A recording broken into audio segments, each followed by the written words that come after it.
आपने अभी तक सब्सक्राइब बटन नहीं दबाया है तो सब्सक्राइब बटन को ज़रूर दबा दें और उसके साथ छपी घंटी को भी दबा दें, जिससे हम कोई नई भी वीडियो डालें तो उसका नोटिफिकेशन आप तक सबसे पहले पहुंच जाए।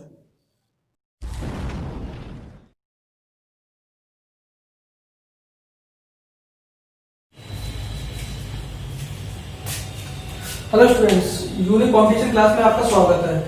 प्रीवियस क्लास में हमने सर्व शिक्षा अभियान का अपना टॉपिक कंप्लीट करा था और मिड डे मील का। आज एक और हम टॉपिक लेके आए हैं जिसमें से क्वेश्चन आ जाता है सारे एग्जामों में, जितने भी टीचिंग रिलेटेड एग्जाम है। तो जो हमारा टॉपिक है उसका नाम है आगमन और निगमन विधियां क्या होती हैं। हम जो यहाँ पे आपको टॉपिक करा रहे हैं वो एक वीडियो में एक टॉपिक हम पूरी कोशिश करते हैं कि आपके लिए ऐसी वीडियो बनाई जाए कि वो टॉपिक आपका क्लियर हो जाए, जिस कि हमारी वीडियो से आपको काफी हेल्प मिले, और ताकि आप इतना करिए कि जो भी आप अपने नोट्स बनाए वो अपनी हैंडराइटिंग में साफ साफ करके बनाए, जिससे बाद में जाके आपको दिक्कत ना आए, क्योंकि अपने जो हैंडराइटिंग के नोट्स ही हमें ज्यादा से अच्छे से समझ में आते हैं। चलते हैं अपने टॉपिक पे। पहला जो हमारा इसका नाम है आगमन विधि। आगमन विधि को हम इंग्लिश में कहते हैं इंडक्टिव मेथड। अब आगमन विधि में होता क्या है, तो आगमन विधि में छात्रों को नियम या किसी समस्या सिद्धांत को उदाहरण से करवाते हैं। यानी कि इसमें कहने का मतलब सिर्फ इतना है कि जो मतलब इसका जो मेन चीज है वो ये है कि कभी भी हम कोई भी चीज कराएंगे बच्चों को तो पहले उदाहरण देंगे, उदाहरण पहले दिया जाता है, बाद में हमको नियम बताएंगे। ये आगमन विधि कहती है। तो आगमन विधि में हम जब भी कोई भी चीज छोटे बच्चों को, या छोटे बच्चों के लिए सबसे ज्यादा इंपॉर्टेंट है आगमन विधि, तो छोटे बच्चों के लिए जब भी हम कोई भी चीज कराएंगे तो हम पहले उसे उदाहरण देंगे, फिर उसके बाद में हम नियम बताएंगे। ये कहती है आगमन विधि। अब आगमन विधि के 3 सूत्र हैं, 3 सूत्र बताए गए। एक तो होता है ज्ञात से अज्ञात की ओर, जैसे जो चीज हमें ज्ञात है, जो चीज हमें पता है, उससे हम बच्चे को अज्ञात की ओर ले जाएं, जो चीज उसे पता नहीं है। एक दूसरा होता है विशिष्ट से सामान्य की ओर। पहले हम बच्चे को विशिष्ट चीज बता दें, बाद में हल्के हल्के चीजों को सामान्य की तरह बताते जाए और सामान्य की ओर ले जाए। तीसरा स्थूल से सूक्ष्म की ओर। स्थूल का मतलब होता है पहले हम बड़ी चीज बता रहे, स्थूल का मतलब बहुत बड़ा, और सूक्ष्म का मतलब बिल्कुल छोटा, तो बड़े से छोटे की ओर। तो ये होता है स्थूल से सूक्ष्म की ओर। तो ये तीनों जो विधि के आगमन विधि के जो 3 सूत्र हैं, क्वेश्चन ऐसे पूछा जाता है कि ज्ञात से अज्ञात की ओर किस विधि के अंतर्गत आता है, या विशिष्ट से सामान्य की ओर किस विधि के अंतर्गत आता है। तो ऑप्शन होते हैं आगमन विधि, निगमन विधि, विश्लेषण विधि, संश्लेषण विधि। तो इसमें ऑप्शन को देख के हमें आंसर लगाना होता है, और ये क्वेश्चन आते ही आते हैं सारे एग्जाम में। तो ये जो 3 जो इसके आगमन विधि के सूत्र है, इन सभी में उदाहरण पहले दिया जाएगा, बाद में नियम बताया जाएगा। जो कि इसका मेन जो चीज है वो यही है कि उदाहरण पहले दिया जाता है, बाद में नियम समझाया जाता है। ये आगमन विधि कहती है। अब आगमन विधि की विशेषताएं क्या होती हैं, तो पहली ये वैज्ञानिक विधि है। इसमें अर्जित ज्ञान तथ्यों पर आधारित होता है। वैज्ञानिक विधि का मतलब हो गया कि इसमें बच्चा खोज करके सीखता है। पहले हम उसे उदाहरण दे देंगे, फिर वो खोजेगा चीजों को और फिर वो सीखेगा। तो ये वैज्ञानिक विधि इसलिए से कहा गया। दूसरा इसका जो इसकी विशेषता है, इसके अंतर्गत बालक को स्वयं कार्य करने की प्रेरणा मिलती है। तो बालक अपने आप ही कार्य करना चाहता है। इस विधि के अंतर्गत अगर हम बालक को पढ़ाएंगे, जैसे छोटे बच्चे होते हैं, उन्हें अगर हम पहले उदाहरण दे देंगे कि किसी भी चीज को लेकर हम अगर कोई उदाहरण दे देंगे, फिर उनसे कहेंगे कि तुम उस चीज को पूरा करो, तो फिर वो उदाहरण के लेने के बाद वो अपना जो होगा, जो कार्य वो होगा, जो अपने कार्य को करने की उसे प्रेरणा मिलेगी। तो इस विधि के दौरान बच्चे को स्वयं कार्य करने की प्रेरणा मिलती है। उदाहरण वो हमसे लेगा और कार्य वो स्वयं करेगा। फिर अगला तीसरा, ये छोटी कक्षाओं के लिए होती है। ये इंपॉर्टेंट है, ये क्वेश्चन आया भी है टेट, सीटेट और यूपी टेट में, कि कौन सी विधि छोटी कक्षाओं के लिए उपयोगी है। आगमन विधि, निगमन विधि, संश्लेषण विधि या विश्लेषण विधि। ऐसे करके 4 ऑप्शन दिए होंगे, उसमें आपको आगमन विधि मिलेगा, तो आगमन विधि ही इसका करेक्ट आंसर होगा।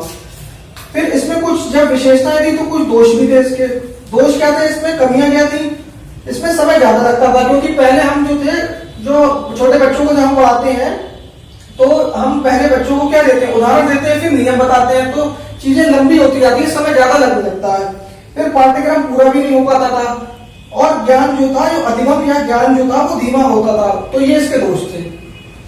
अब चलते हैं हम निगमन विधि पे। निगमन विधि क्या कहती है, निगमन विधि को हम इंग्लिश में कहते हैं डिडक्टिव मेथड। निगमन विधि जो है वो आगमन विधि की बिल्कुल उल्टा, यानी कि जस्ट अपोजिट है।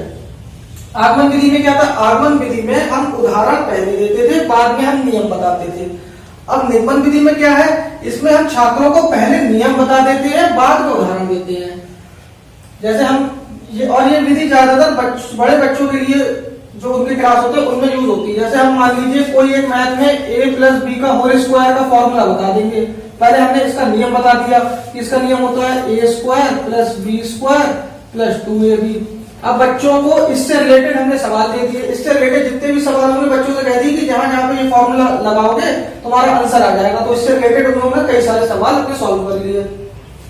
तो आगमन विधि की जस्ट एक तो अपोजिट होती है, और इसमें कहा गया है निगमन विधि में कि इसमें पहले नियम बता दिया जाता है, बाद में उदाहरण दिए जाते हैं। अब निगमन विधि के सूत्र क्या क्या होते हैं, आगमन विधि के जस्ट अपोजिट होते हैं। आगमन विधि में था ज्ञात से अज्ञात, तो इसमें होगा अज्ञात से ज्ञात की ओर। इसमें अज्ञात चीजों से ज्ञात की ओर चलते हैं। और निगमन विधि का दूसरा सामान्य से विशिष्ट की ओर, और तीसरा सूक्ष्म से स्थूल की ओर, जो कि आगमन विधि के बिल्कुल अपोजिट है ये तीनों। अब इसकी विशेषताएं क्या है, विशेषताएं हैं इसकी पहली है समय की बचत होती है, अधिक प्रश्न हल करवाए जा सकते हैं। अब इसमें समय की जो होती है बचत होती है, और ज्यादा से ज्यादा क्वेश्चन जो होते हैं हम सॉल्व करवा लेते हैं बच्चों से, क्योंकि हम इसमें पहले क्या बता देते हैं नियम, और बाद में देते हैं उदाहरण, और फिर उसी के अकॉर्डिंग बच्चों से कहते हैं कि अब तुम आगे इसके नियम और उदाहरण को समझने के बाद सॉल्व करना शुरू कर दो प्रॉब्लम। तो वो सॉल्व करना शुरू कर देते हैं अपने आप ही। फिर बार बार अभ्यास से ये विधि लाभप्रद है, इसमें काफी प्रैक्टिस करवाई जाती है इस विधि में। तीसरा सिद्धांत से उदाहरण की ओर ये चलती है, पहले सिद्धांत बाद में उदाहरण। चौथा, ये इंपॉर्टेंट पॉइंट है, चौथा अध्यापक इस विधि का सबसे ज्यादा प्रयोग करता है। क्वेश्चन पूछा भी गया है कि अध्यापक सबसे ज्यादा कौन सी विधि का प्रयोग करता है, आगमन, निगमन, संश्लेषण या विश्लेषण। तो इसमें आंसर आएगा निगमन विधि।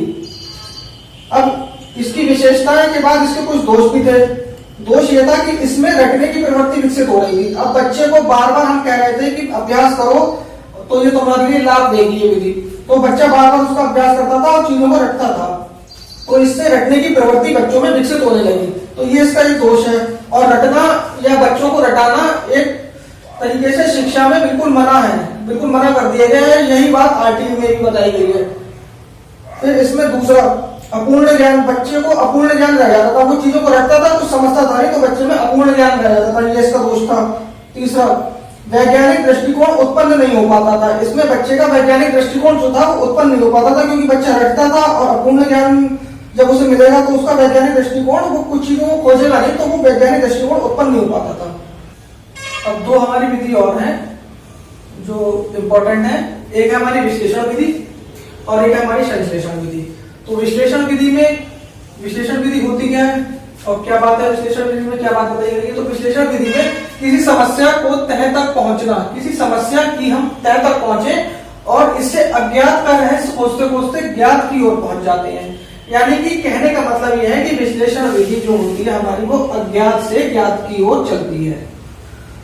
इसमें जो क्वेश्चन पूछा जाता है विश्लेषण विधि में, वो इस पॉइंट से पूछा जाता है कि इस विधि का प्रयोग किसमें करा जाता है, रेखा गणित, गणित, बीज गणित, अंक गणित की समस्याओं को हल करने में इस विधि का प्रयोग करा जाता है।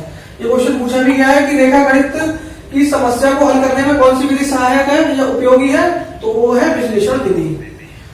फिर इसके बाद आती है संश्लेषण विधि। संश्लेषण विधि जो है वो विश्लेषण विधि की अपोजिट है, ये अज्ञात से ज्ञात की ओर चलती है, और जो हमारी संश्लेषण विधि है वो ज्ञात से अज्ञात की ओर चलती है। तो ये चार टाइप की विधि जो थी, जो काफी बार बार इनमें से क्वेश्चन जो पूछा जाता है, वो मैंने एक वीडियो में आपको समझाने की कोशिश करी है। गाइस, अगर आपको मेरी वीडियो पसंद आए तो मेरे चैनल को सब्सक्राइब करें, ज्यादा से ज्यादा वीडियो को लाइक और शेयर करें। Thank you very much.